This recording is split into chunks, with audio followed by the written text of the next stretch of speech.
小伙子長大了，在世事難料的森林，尋覓理想時，越向着青春走遠，越容易孤單。你可有發現？小伙子相會了，聚散亦難料，訴說了辛酸，也話說了當天記憶裏那舊碎片，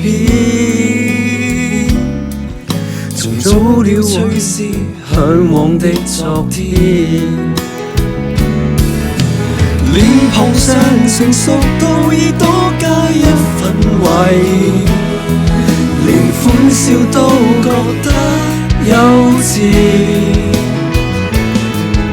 散席了方知好光陰往往流逝悄悄，揮發掉了很多經典。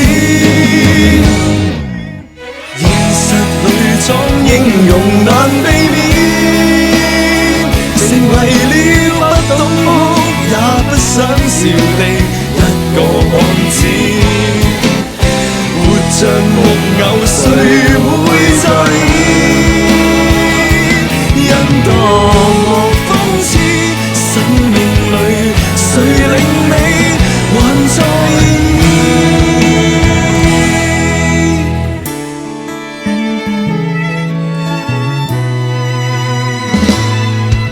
小伙子體會了，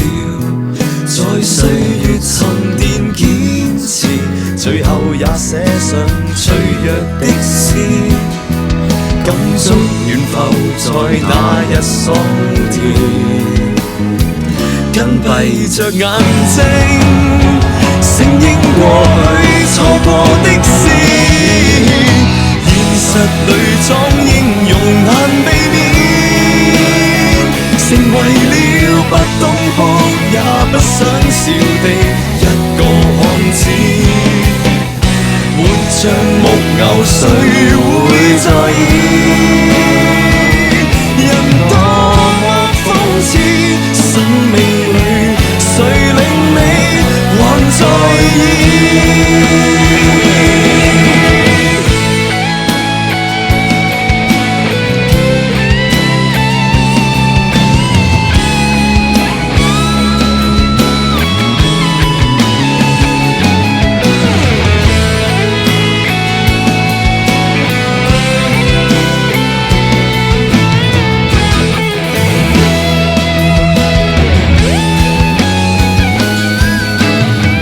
途上已沒有那位他給你共勉，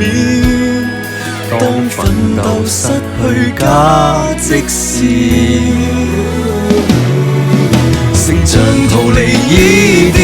閃星星已流逝，悄悄瀟瀟灑灑繼續譜寫你故事。現實裏裝英雄難避免，成為了不懂哭也不想笑的一個漢子，活像木偶誰